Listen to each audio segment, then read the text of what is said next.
Agradecido con el Señor, ¿verdad? Que nos permite conectarnos por esto, por el streaming, ¿verdad? De la plataforma Zoom. Y bueno, hermano, esperando que haya pasado una feliz Navidad, haya compartido ahí con su familia, sus amigos, ahí en su hogar. Y bueno, después de esta bienvenida, pues vamos a tener una oración, invito para que se ponga en pie y me acompañe y juntos pues metemos a Dios este tiempo, me apoya ahí usted en oración, ¿verdad? Juntos podemos hacerlo. Padre Celestial, en nombre de tu Hijo amado, Señor, nos presentamos delante de ti, Señor, como tu cuerpo, tu palabra dice, Señor, como la novia, Padre, Señor, como por lo que tú has pagado, Señor, por nosotros, Padre, por tu sacrificio, Señor, por tu amor, Señor.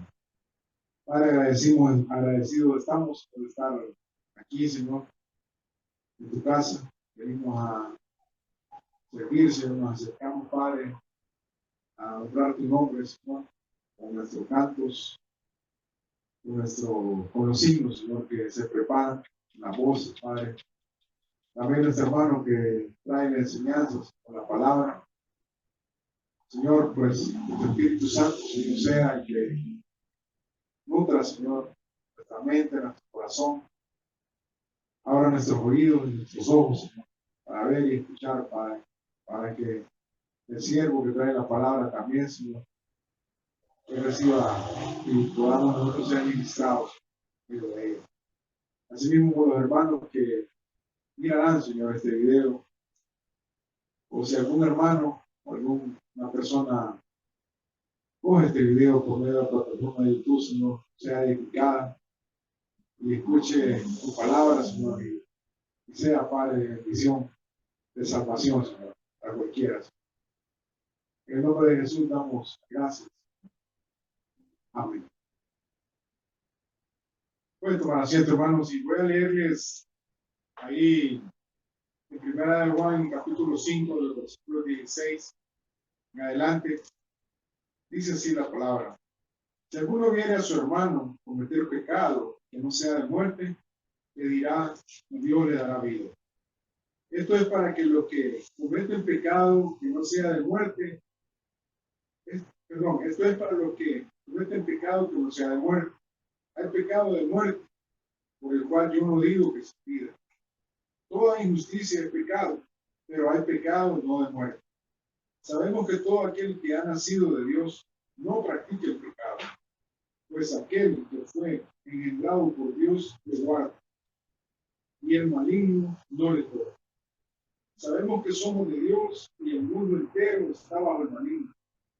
Pero sabemos que el Hijo de Dios ha venido y nos ha dado un entendimiento para conocer al que es verdadero. Y estamos en el verdadero, en su Hijo Jesucristo. Este es el verdadero Dios y la vida eterna. Hijitos, guardados de los ídolos. Amén. Bueno, hermanos, después de tener esta lectura, vamos a invitar a nuestro hermano Oscar, que él nos va a dirigir con un himno precioso que vamos a entonar esta tarde.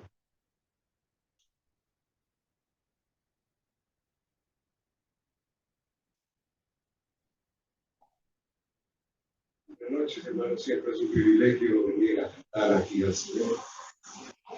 Este himno número 300. Por gracia soy salvo por medio de la fe. Y esto no es por nosotros. La gracia de Dios nos ayuda todos los días, nos hace hacer buenas obras que no podemos hacer por nosotros.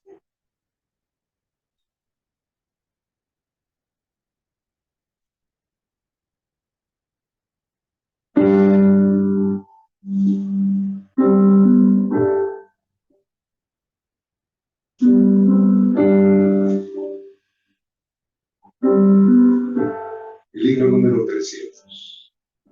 Sublime gracia del Señor.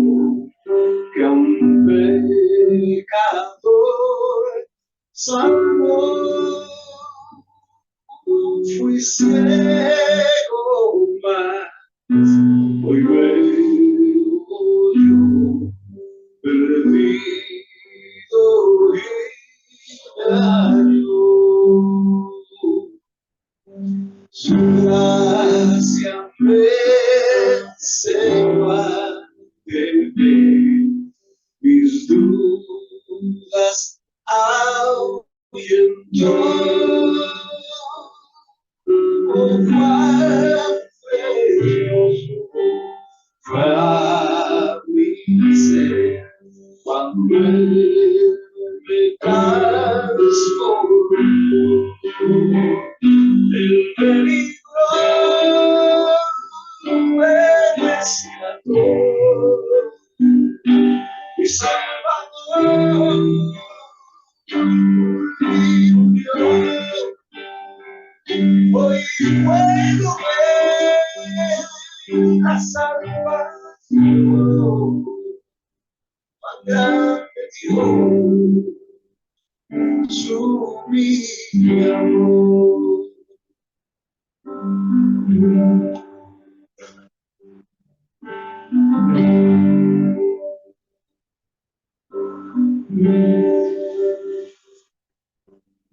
En los peligros o aflicción que yo he tenido aquí, su gracia siempre me libró y me guiará feliz. El médico me rescató, mi Salvador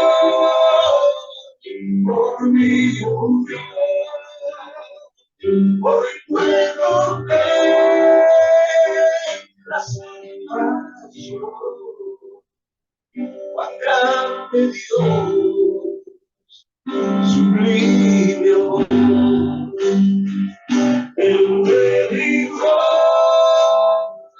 me rescató, mi Salvador por mí murió.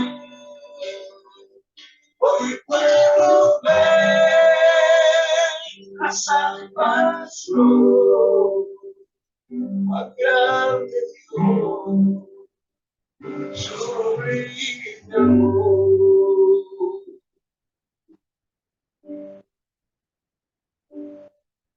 Y cuando en Sion por siglos vi, brillando esté cual sol,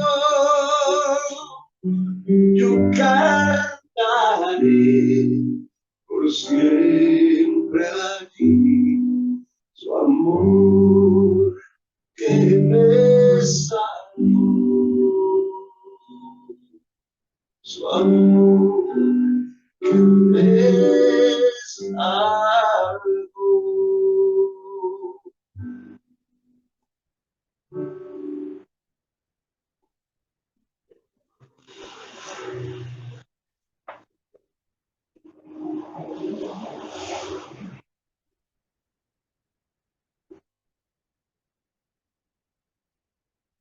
Ahora, hermanos, vamos a pedirle a la hermana Sandra Maya, por favor, que nos ayude. Ella tiene la sección de las noticias de ti.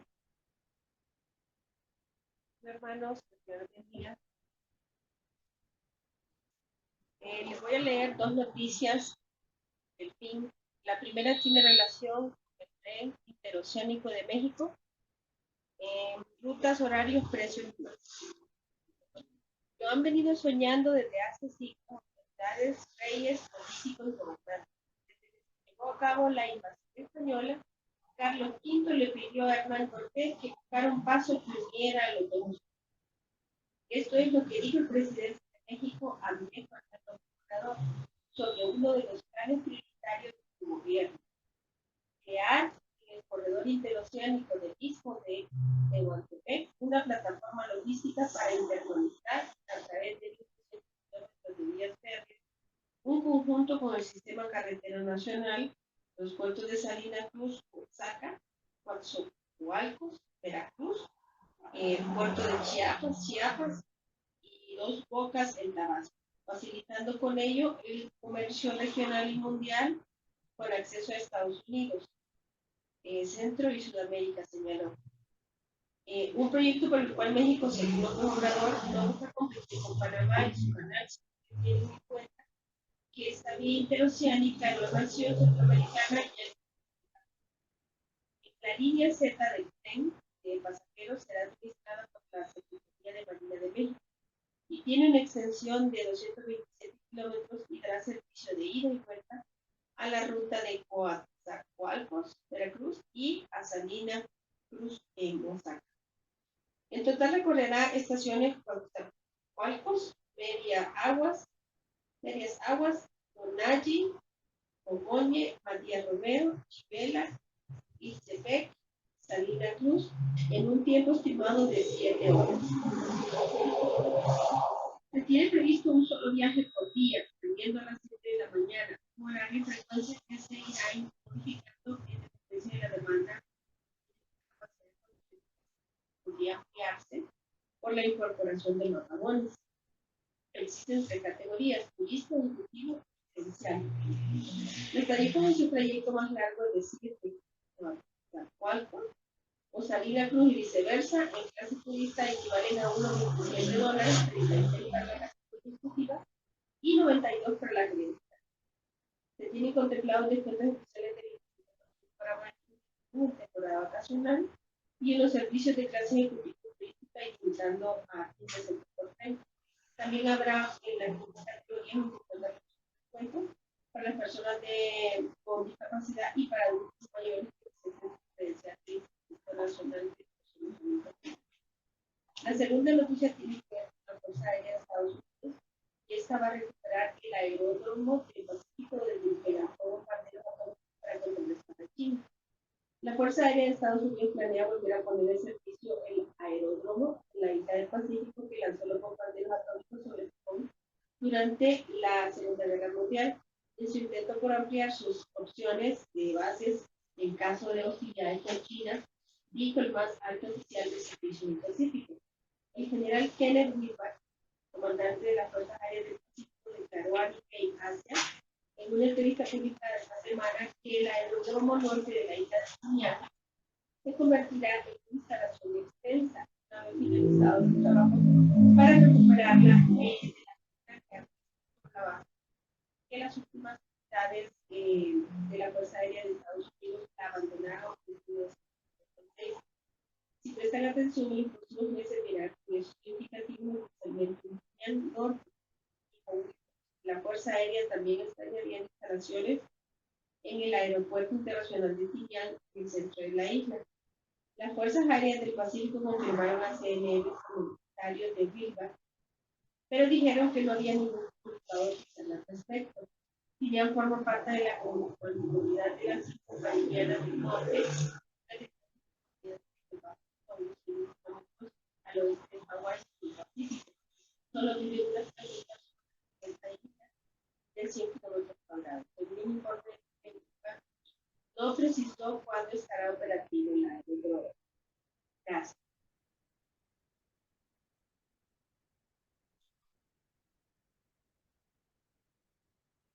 Gracias a la hermana Sandra. Ahora vamos a continuar con la información para lo que resta de este fin de año, ¿verdad? Hay muy poco. Les invitamos a inscribirse, ¿verdad?, en nuestro discipulado. Este es un recordatorio de formación cristiana. Inscribirse al discipulado de formación cristiana en los 4 niveles. En el nivel 1 se dará en 2 modalidades: presencial para damas, que será el domingo a las 7:30 am, y virtual mixto, los lunes a las 7:30 pm. O sea, nivel 1 va a ser presencial para damas los domingos a las 7:30 de la mañana, y también nivel 1 va a estar virtual mixto los lunes a las 7:30 de la noche. Para el segundo, el tercer y cuarto nivel, las clases serán los días lunes por la plataforma Zoom, siempre a las 7:30 de la noche. Así que, hermano, anímese si no se ha apuntado, si no se ha inscrito, ¿no? Pues lo animamos, ¿verdad? A que, pues, se sume a la enseñanza, al crecimiento, ¿verdad? Que da el discipulado de formación cristiana. También recordándole a todas las madres que ya contamos con el servicio de Sala Cuna, que ya está activo. Tenemos todas las facilidades y nuevo equipamiento, con hermanas calificadas y amorosas para atender a sus niños de 0 a 3 años. Invitándole también a asistir al culto especial de fin de año, en un horario de 10 a 12 del mediodía. Estaremos depositando en la canasta nuestros planes y propósitos para el 2024, por lo que oraremos juntos antes de finalizar el año. Como nota, hermano, el culto especial de fin de año, el horario es de 10 a 12 del mediodía, este 31 de diciembre. También seguiremos entregando el plan de lectura bíblica anual, no se quede sin el sur. El plan de lectura bíblica anual, hermanos, no saben, cada vez que escuchan, pues esto nos guía, ¿verdad? Cada día a llevar la lectura bíblica y leer la Biblia en un año. Además que trae información ahí que, ¿verdad? En nuestra iglesia, pues, que comparte con sus iglesias. Ahora, hermanos, voy a darle lectura al material de edificación, la sección del material de edificación, con un tema que se titula Misiones Cristianas. Voy a pedir atención ahí. Y dice, bueno, el tema, como les decía, Misiones Cristianas. Las misiones cristianas es seguir el llamado de Cristo, compartir el evangelio con el mundo perdido mediante la sabiduría y la fortaleza de Dios. Realizar misiones cristianas es obedecer a Cristo. Después de la muerte y resurrección de Cristo, el Señor ordenó a los discípulos compartir el evangelio, el mensaje de su redención. Por tanto, ir y hacer discípulos a todas las naciones, bautizándoles en el nombre del Padre, y del Hijo y del Espíritu Santo, enseñándoles que guarden todas las cosas que os he mandado, y aquí yo estoy con vosotros todos los días hasta el fin del mundo. Eso está en Mateo 28, 19 a 20. Esta gran comisión es válida para los cristianos de hoy en día. En lugar de ser una carga para nosotros, obedecer el llamado de Dios trae gozo y recompensa en el cielo. Debemos cumplir nuestra misión no por deber, sino por amor, porque el amor de Cristo nos constriñe, pensando esto, que si uno murió por todos, luego todos murieron, y por todos murió para que los que viven ya no vivan para sí, sino para aquel que murió y resucitó por ellos. Y todo esto proviene de Dios, quien nos reconcilió consigo mismo por Cristo y nos dio el ministerio de la reconciliación, que Dios estaba en Cristo reconciliando consigo al mundo, no tomándoles en cuenta a los hombres sus pecados. Nos encargó a nosotros la palabra de la reconciliación. Así que somos embajadores en nombre de Cristo, como si Dios rogase por medio de nosotros, o rogamos en nombre de Cristo, reconciliados con Dios. Al que no conoció pecado, por nosotros lo hizo pecado, para que nosotros fuésemos hechos justicia de Dios en él.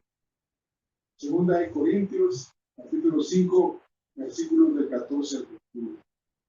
Dios podía convertir a todos usando una luz enseguecedora y la voz de Cristo, como lo hizo con el apóstol Pablo. Sin embargo, Él les da a los cristianos la misión de la reconciliación. Hechos 1, versículos 8 y 9. Él obra a través de nosotros llamando a los pecadores a volverse a Cristo en arrepentimiento y fe. Las misiones cristianas son compartir a Cristo. Nuestra misión es proclamar a Cristo como el único salvador del pecado y el único camino a la vida abundante y eterna. ¿A quién se lo decimos?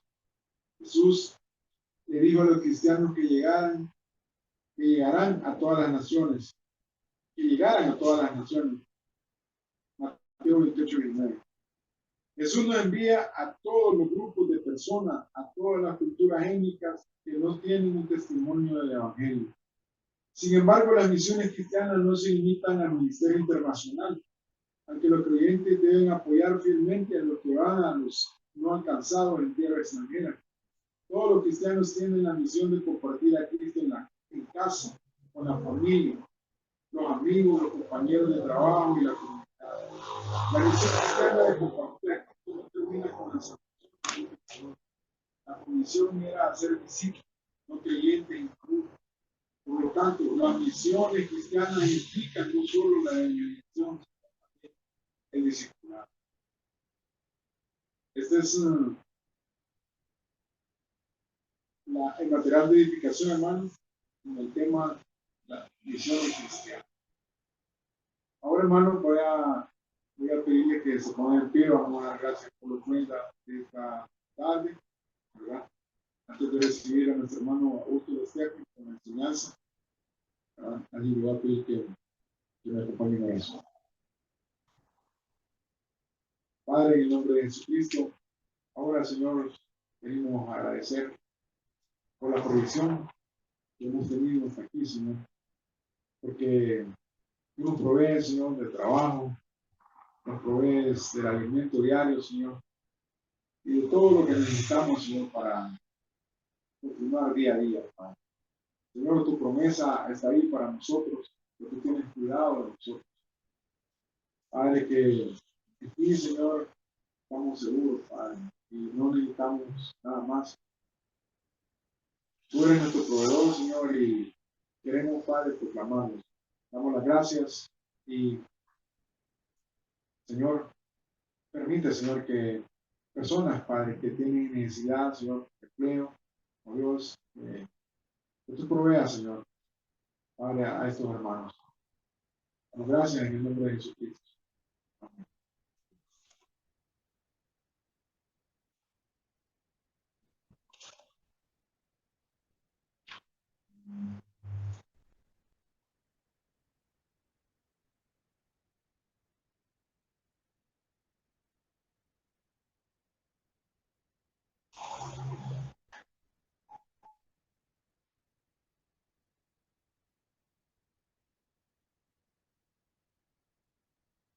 Ahora sí, vamos a recibir a nuestro hermano Augusto de Esteban. Él continúa con la serie de los profetas menores, estudio del libro de Oseas.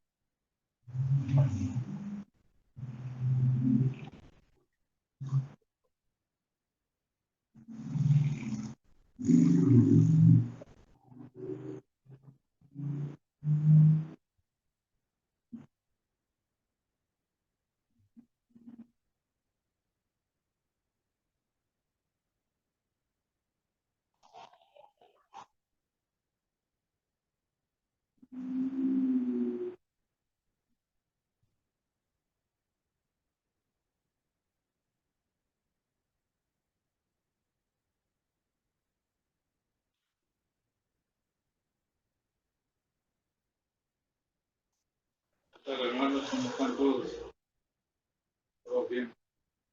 Bien. ¿Saben ustedes cuánto tiempo falta para que termine el año?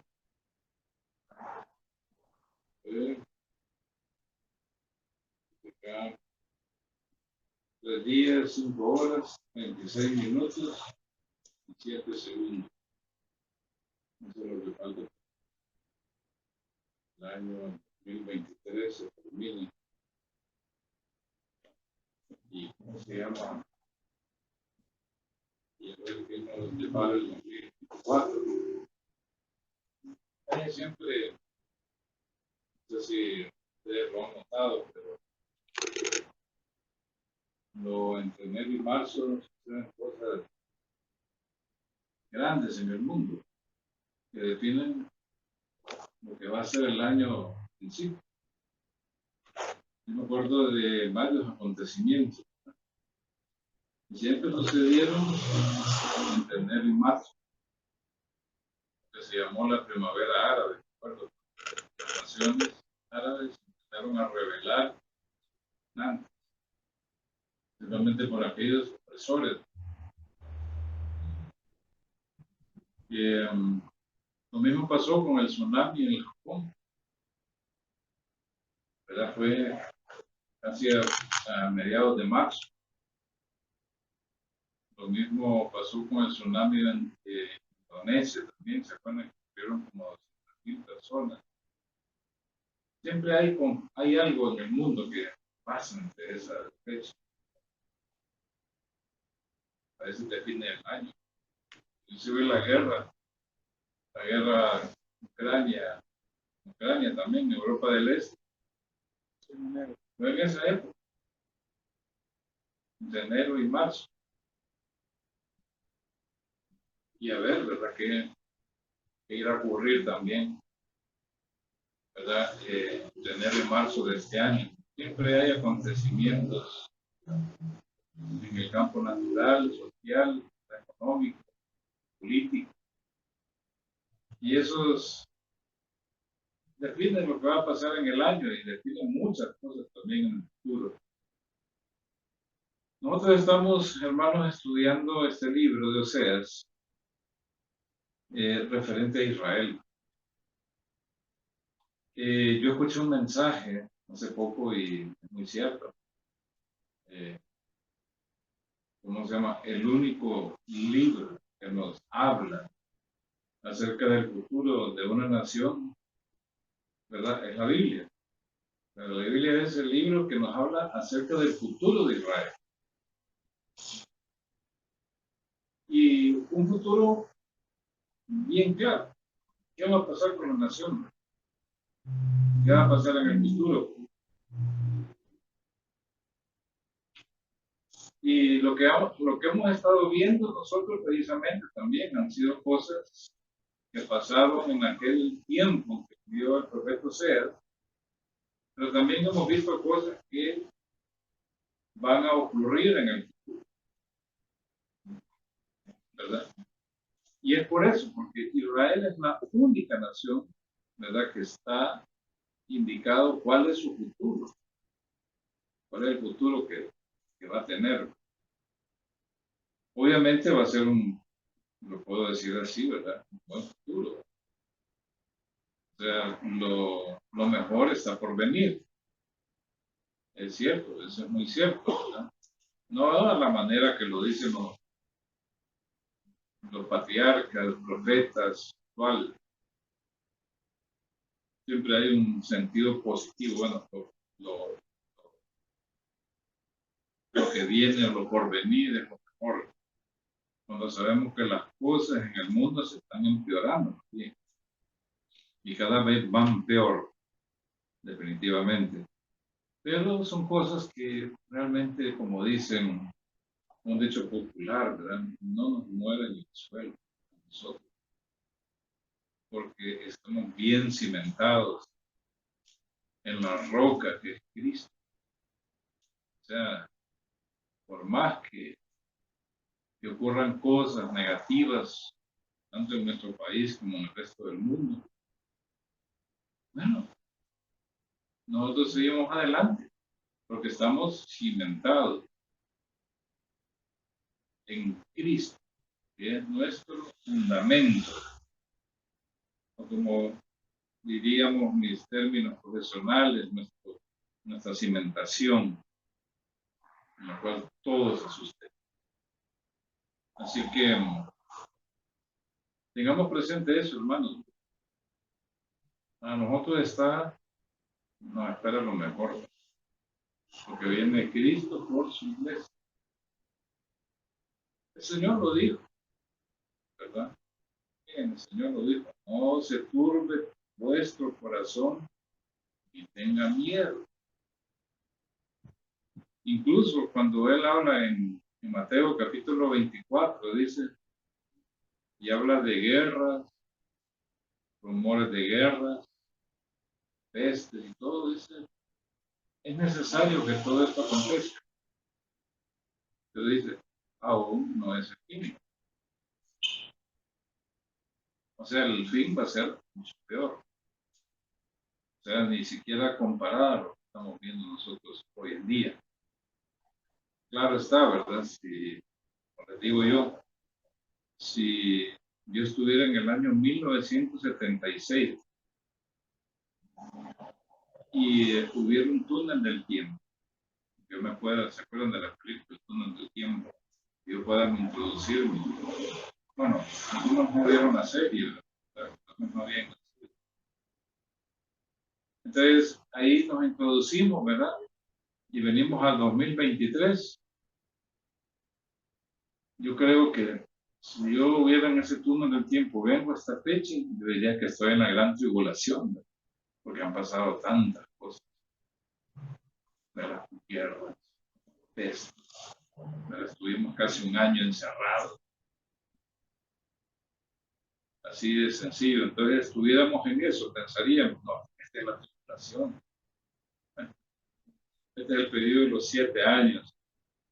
Pero no, imagínense cómo han ido las cosas sucediendo.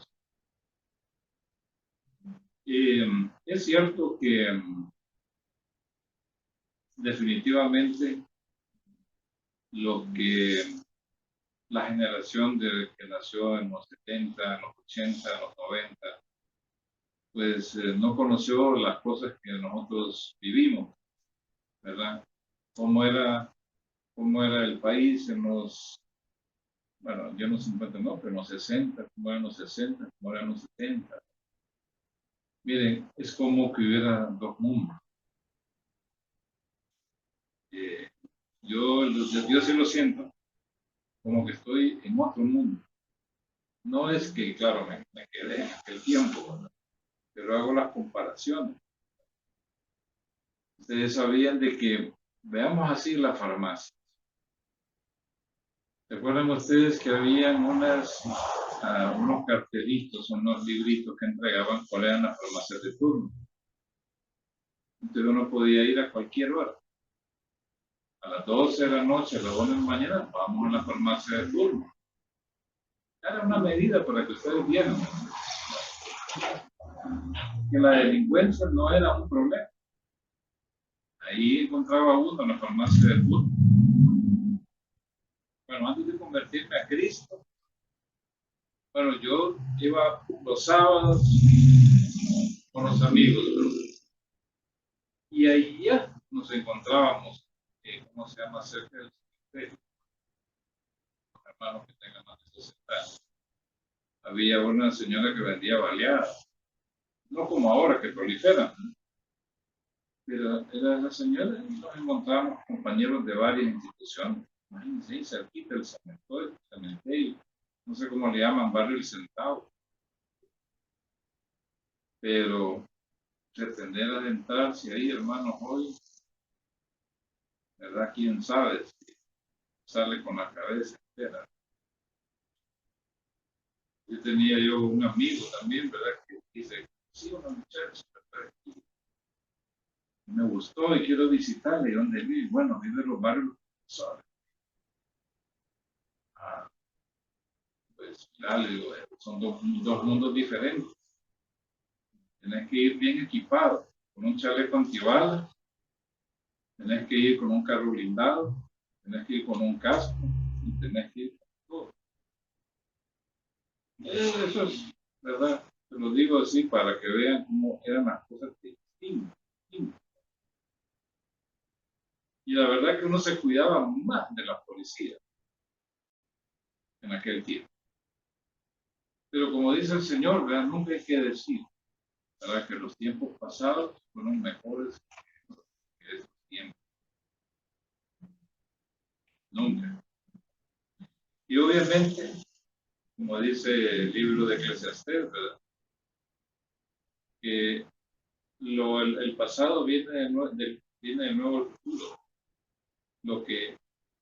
Lo que sucede ya fue antes. O sea, no hay nada nuevo debajo del sol, sino que ya ocurrió antes. Y claro, cuando nosotros vemos y estudiamos bien este libro de Oseas, ¿verdad? Pareciera que nos estuviera hablando de las cosas que hoy pasan. Pareciera que fuera un retrato, como un diagnóstico de la condición moral en que el mundo está hoy en día. Hermanos, nos quedamos ahí en el versículo 6 y avanzamos, ¿verdad? Hemos avanzado. dice, mi pueblo es destruido porque carece de conocimiento. O sea, el conocimiento de Dios. En el versículo, ahí mismo, en el capítulo 4, en el versículo 14,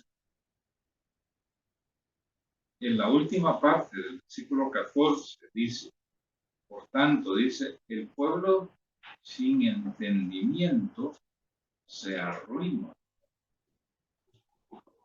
Es obvio que se necesita el conocimiento y se necesita el entendimiento. Por eso Pablo dice que él oraba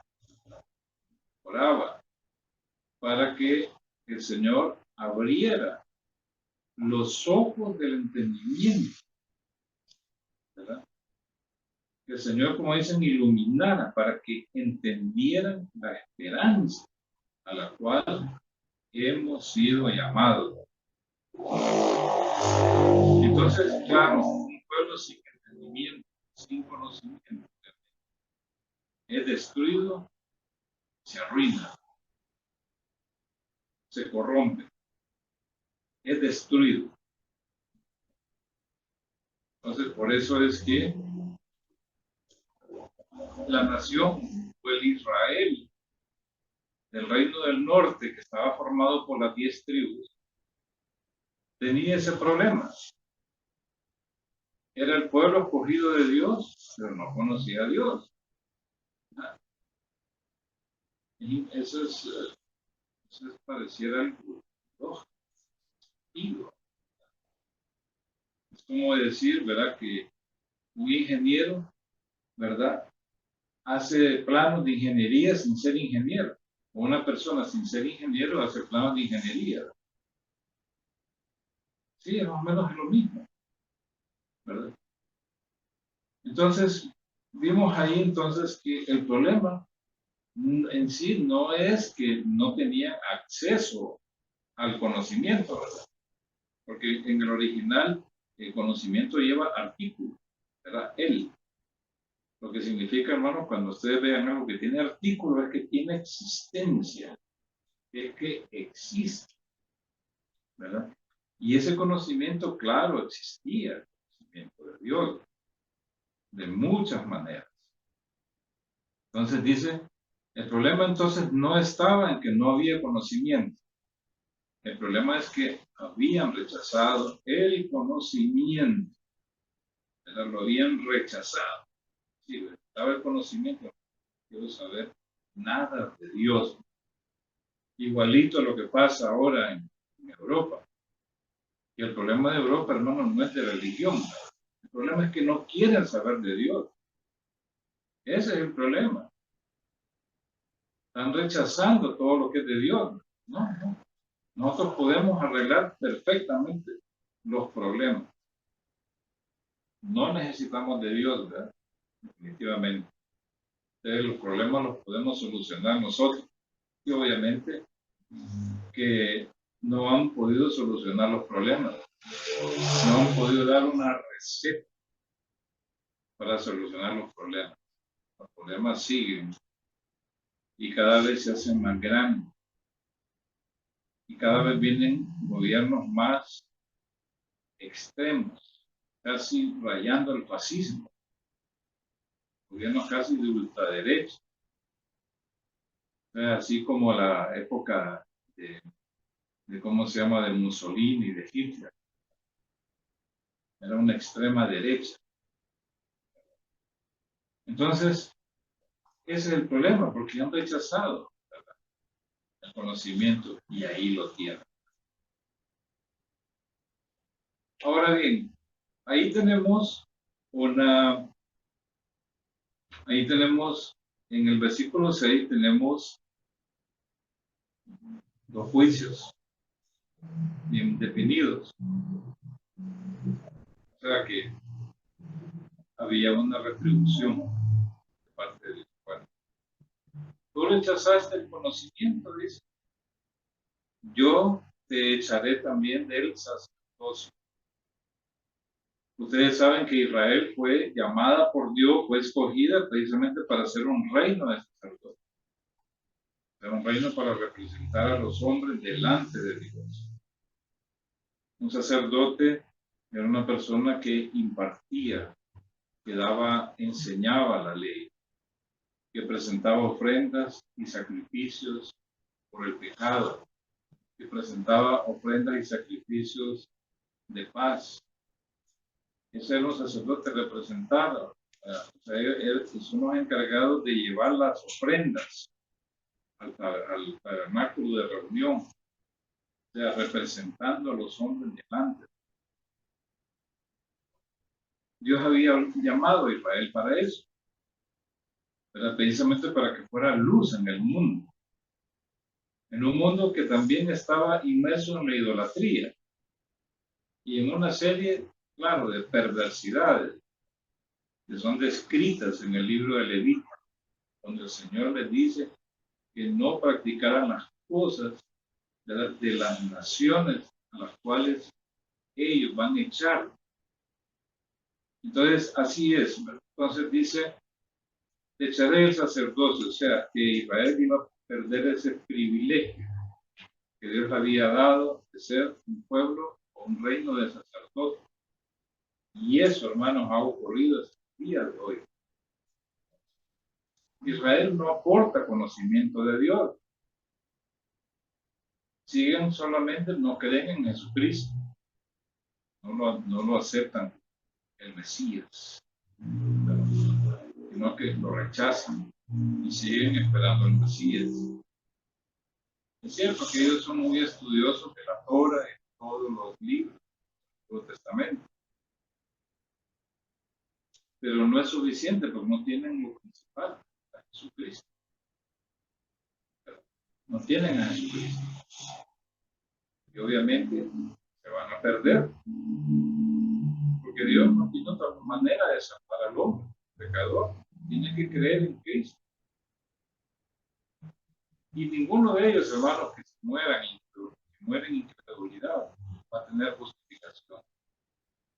¿Por qué? ¿Recuerdan ustedes la parábola, no era parábola, de rico y Lázaro?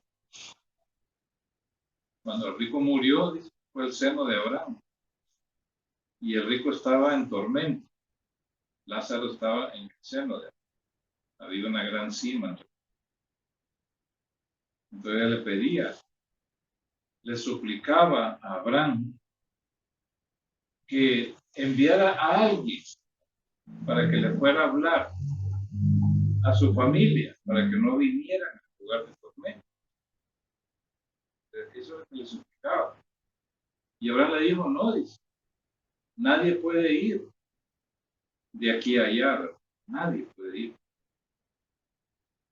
O sea, el que está en su lugar, está en su lugar. ¿Verdad? No hay nada que pueda hacer alguien que muere, está en su lugar. No hay nada que se pueda hacer. Pero él pensaba en su familia, indica que tenía conciencia. Pero Abraham le dijo que no, nadie puede ir de aquí para allá. ¿Verdad? Entonces le pidió a Abraham, dice, bueno, que le predique. O sea, que él quería que fuera alguien ahí o que resucitara a los muertos y que le fuera a predicar. No le dice nadie. A Moisés y a los profetas viene. Oiga. O sea, que no van a tener justificación. Ningún judío, ortodoxo o no ortodoxo, que muere hoy, va a decir, nadie me predicó. Claro que sí le predicaron. Porque tienen la Torah. O sea, el Pentateuco,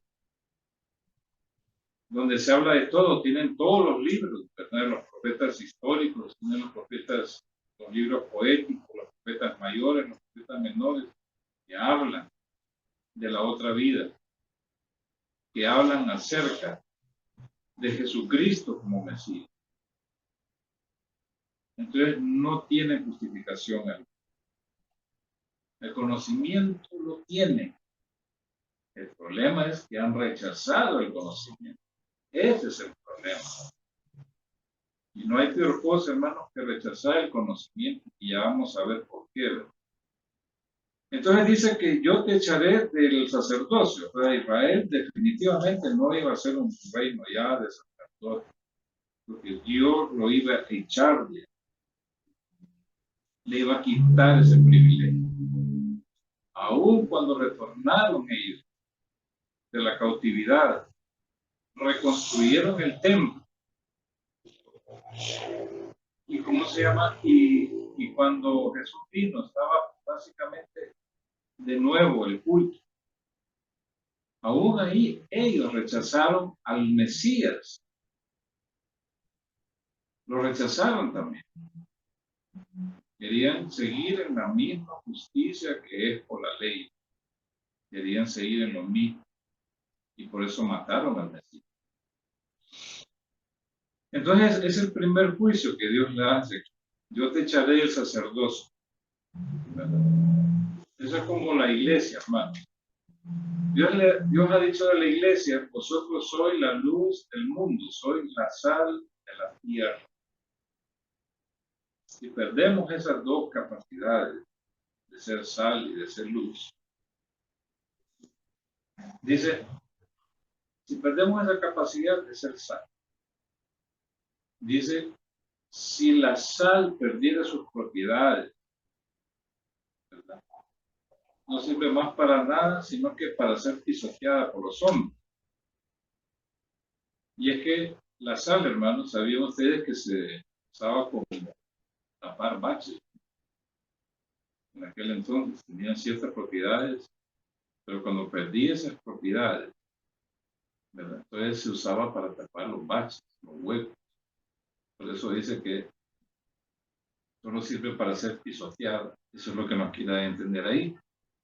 O sea, si la iglesia pierde esa capacidad de evitar que el mundo se corrompa o se preserve, lo que van a hacer es que nos van a mirar o nos van a ver como algo más, una institución o lo que sea, pero que no tiene propiedades de ser, como dicen, una reserva moral, para nada.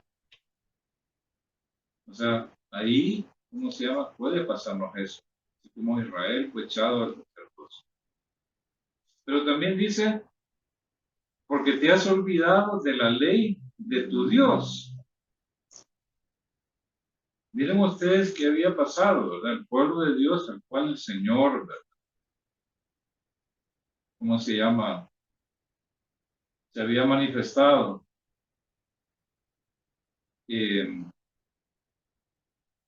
Israel había olvidado la ley de tu Dios. Es que Dios, hermano, siempre le ha dado al pueblo ley, ya sea en forma escrita, ¿verdad? O la ha dejado, por decirlo, en forma escrita. Le ha dado Dios al pueblo la ley. Y debemos entender ley, no solamente la ley de Moisés, ¿verdad? Sino la ley en todo sentido, porque la ley también, ¿cómo se llama? El uso que tiene es también palabra de Dios, es decir, la palabra de Dios. O todas aquellas expresiones de la voluntad de Dios. Eso se llama ley, la palabra. Pero el pueblo había olvidado la ley. O sea, olvidarse, imagínense, o sea, no recordar nada de la ley, dice, de tu Dios, ¿verdad? Entonces dice, olvidaste la ley de tu Dios. Y es que, ¿por qué era importante? Miren, Génesis es un libro muy interesante. Es parte del Pentateuco o de la Torah. Génesis nos dice mucho. Fue escrito por Moisés. Y uno dice, ¿por qué Moisés escribió Génesis? Obviamente que el pueblo, cuando salió de Egipto, se debe haber preguntado, bueno, ¿quién es ese Dios que nos sacó de Egipto? ¿Quién es? ¿Quién es ese Dios que hizo milagros, que dividió el mar para que Israel pasara en seco, hacia la tierra prometida, ¿verdad? El que hizo grandes señales y prodigios en Egipto, el que le dio de comer al pueblo, ¿verdad? El maná en el desierto. De repente el pueblo se debe haber preguntado, bueno, ¿quién es este Dios que nos sacó de Egipto? ¿Quién es? Entonces, por eso Moisés escribe, este es el Dios, ¿verdad? Que hizo los cielos, que hizo la tierra, que hizo las estrellas, el universo, que hizo el mar, que hizo al hombre, los animales, que hizo los ríos, la vegetación y todo lo que existe. Eso es como dijera ese Moisés, que creó al hombre. Ese es el Dios que nos sacó de la tierra de Egipto. Porque por ahí había muchas creencias en Egipto. Había muchas creencias, pero absurdas. Y hasta aberrantes, inmorales, de cómo llegó a crearse el mundo. Atribuyéndose a los dioses que tanto adoraban ellos. Pero no, Moisés escribe a Moisés escribe el Génesis. Y también es el Dios, ¿verdad?, que llamó a Abraham para hacer de él un pueblo, para revelarse a ese pueblo. Ese es el Dios que nos sacó de Egipto. Eso es lo que nos dice Génesis. Y por eso es que Génesis es parte de la ley. Porque eso es lo que nos dice. Pero el pueblo de repente se podría preguntar, bueno,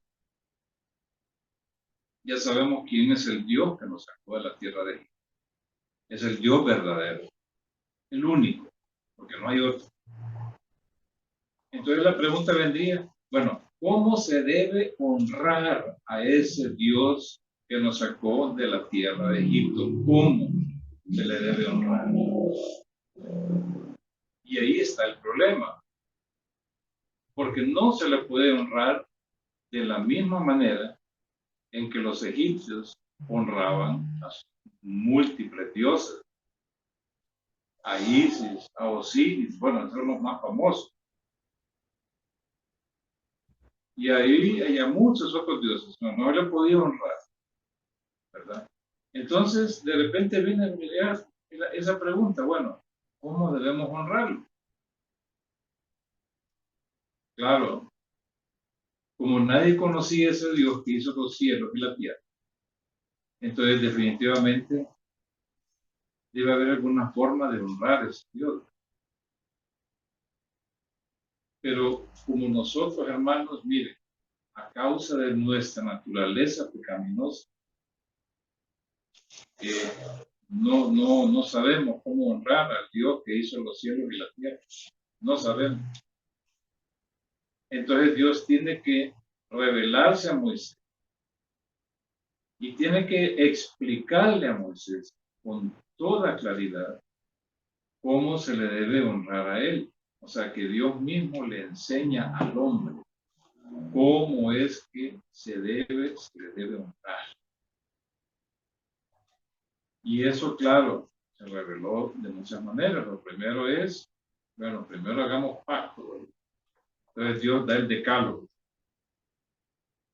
¿Qué es el pacto? Esto es lo que Dios demanda de parte del pueblo, ¿verdad? Los 10 mandamientos. Y el primer mandamiento obviamente tiene que ver con la idolatría. Todo tiene que ver, hermanos, primero con honrar únicamente a Dios. Tiene que ver con la familia. Tiene que ver con las posesiones. Tiene que ver con el trato con las personas, ¿verdad?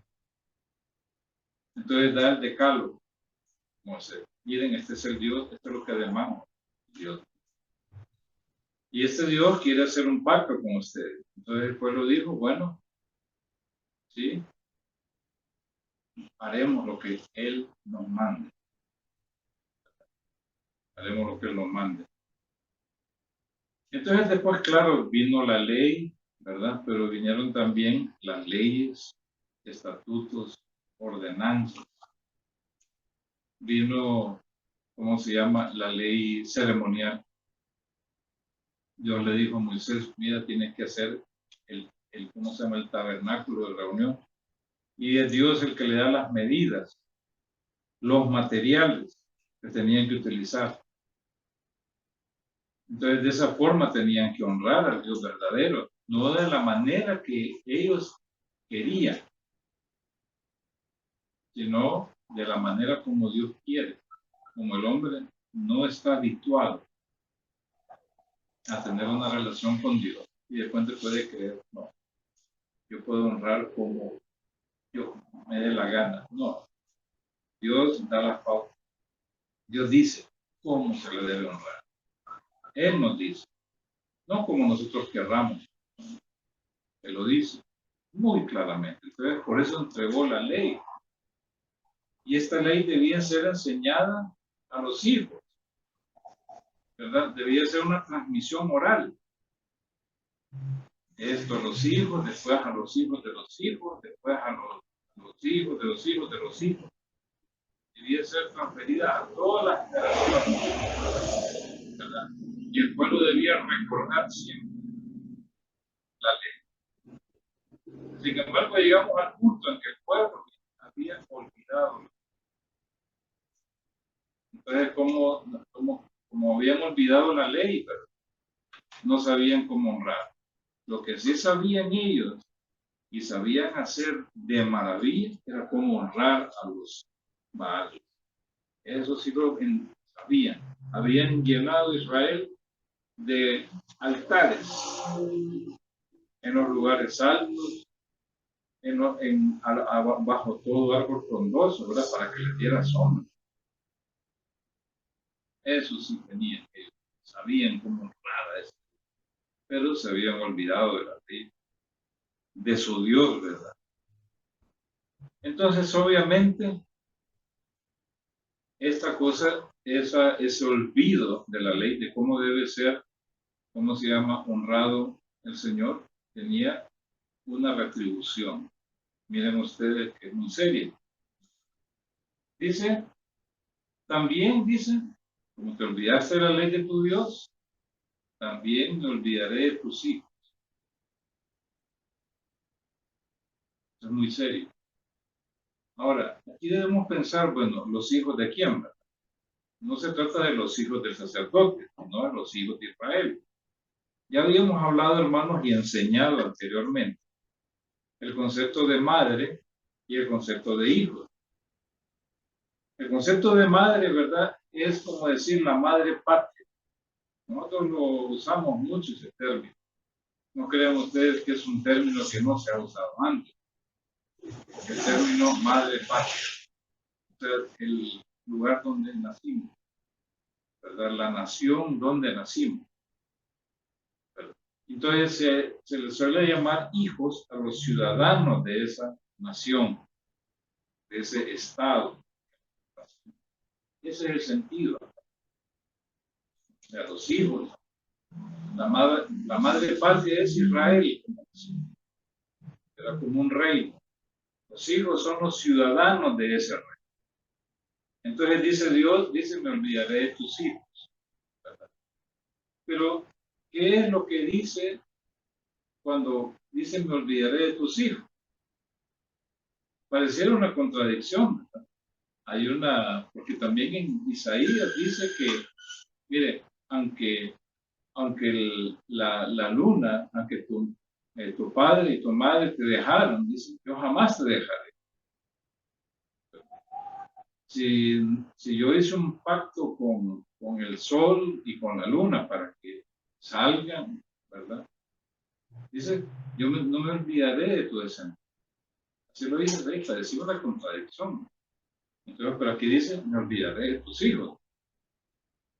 Pero recuerden ustedes que hay un pacto, ¿verdad? Un pacto incondicional, ¿verdad? Un pacto de que Dios va a salvar a Israel, ¿verdad? Un pacto abrámico que asegura que asegura que Israel exista siempre. Entonces, claro, cuando dice yo me olvidaré de tus hijos. Lo que está apuntando es precisamente al juicio venidero. O sea, al juicio de la cautividad y la desolación. ¿Verdad? Dios los iba a dejar en manos de sus opresores. Eso es lo que iba a hacer el Señor, hasta que aprendieran. Claro, después el Señor los trajo de nuevo a su tierra, que no, pues, no vinieron todos, sino que se quedaron dispersos. Entonces siempre apunta a eso, Señor, ¿no? Que los entrega en manos de los opresores, como que Dios se ha olvidado de él. ¿Ustedes alguna vez han tenido esa experiencia en situaciones difíciles? Que parece uno dice, es que Dios ya se olvidó de mí. Creo que todos hemos experimentado alguna vez esa sensación. Exactamente esa es la sensación que iba a tener el pueblo, que habían sido olvidados del Señor. Entonces ese era un juicio para ellos, tenerse como olvidado de parte del Señor. Por ejemplo, miren que en el libro de Ezequiel, en el capítulo 37, miren cómo experimentaba Israel. Miren ustedes en Ezequiel 37:11. De acuerdo al contexto de esto, es el Valle de los Huesos Secos. Es una visión que tuvo es el profeta Ezequiel. Pero es una visión que reflejaba cómo se sentía el pueblo y cómo Dios se proponía restaurarlo.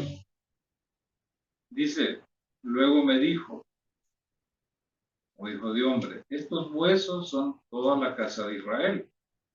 Y miren ustedes, he aquí que ellos dicen, nuestros huesos se han secado, se ha perdido nuestra esperanza, somos del todo destruidos.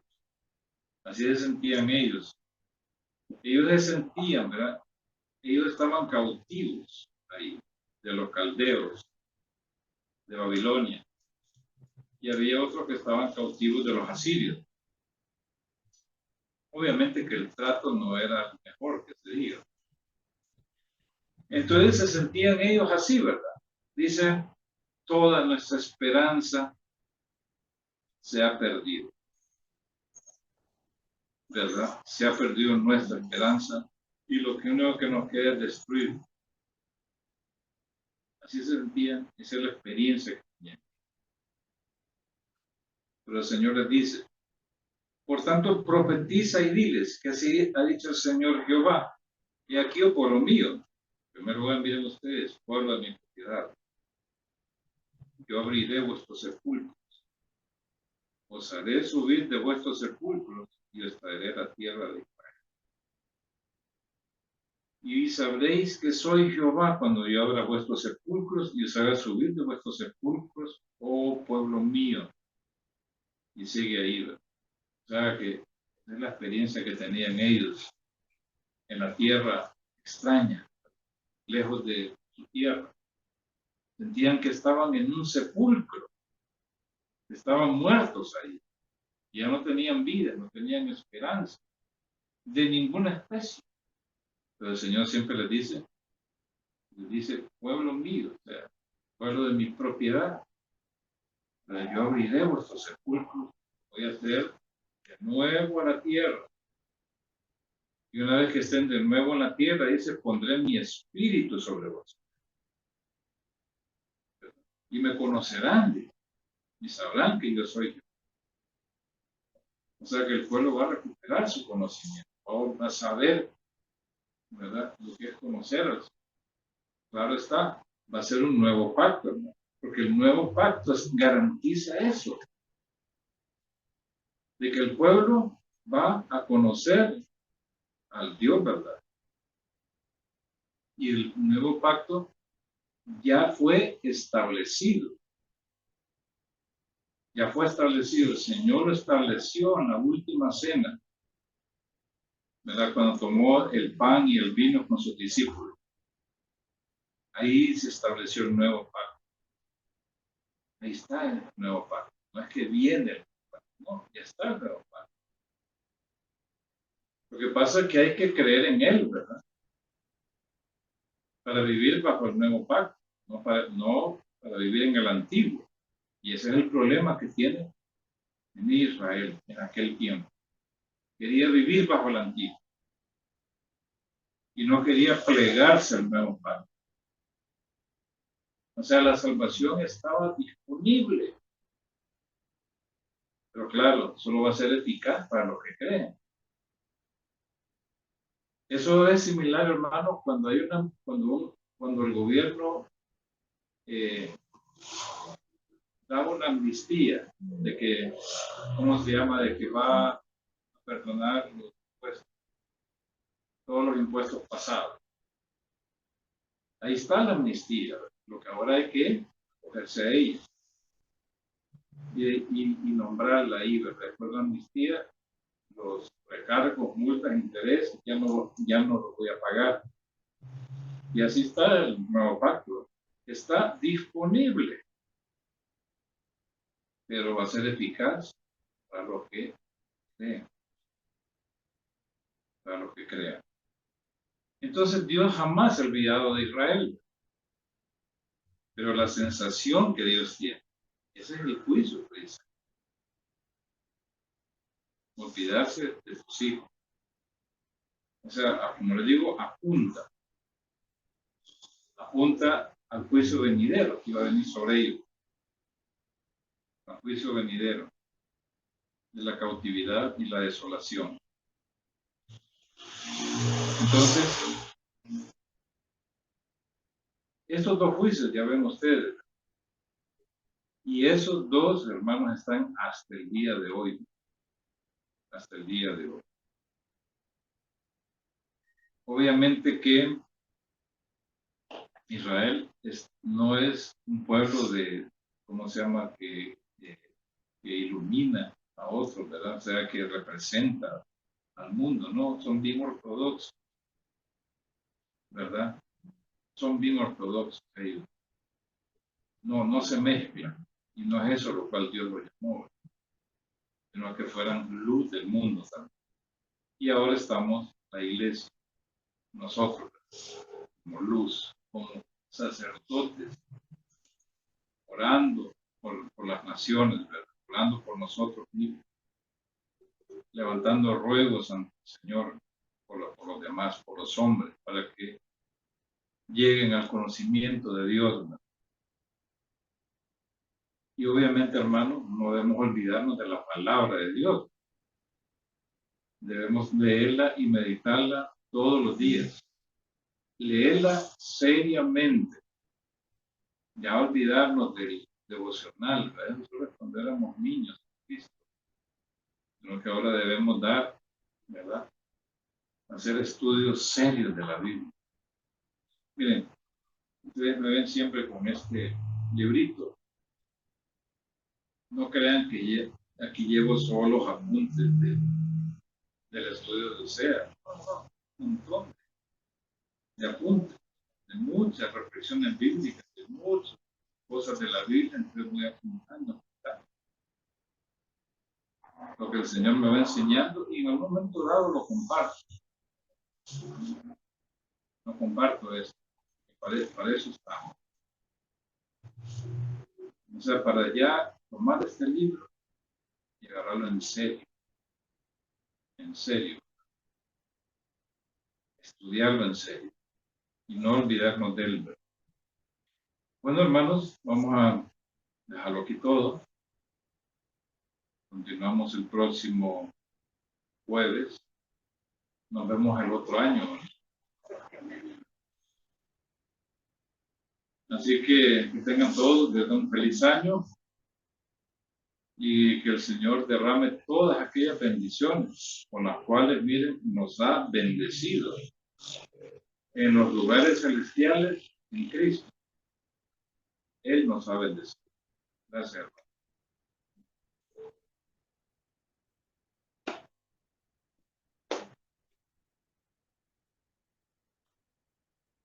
Gracias, hermano de Stephen. Y como dijo el hermano, nos vemos el próximo año. Voy a pedir que se pongan de pie y oremos para despedirnos. Padre Celestial, en el nombre de Jesucristo, Señor, agradecemos, Padre, la enseñanza de este tiempo, Señor. Padre, permítenos, Señor, atesorar, Padre, en tu corazón esta enseñanza y continuar, como dice nuestro hermano, Señor, el camino, Padre, que nos lleva hacia ti, Señor. Padre, pedimos tu bendición, también para los hermanos que están por la plataforma Zoom. Y oramos, Padre, de ya, Señor, por la reunión de este fin de año, para que traiga, Señor, a toda la congregación, Padre, para que juntos despidamos este año 2023, Señor, proclamando tu nombre, Padre, y renovando nuestros votos, Señor, y confiando,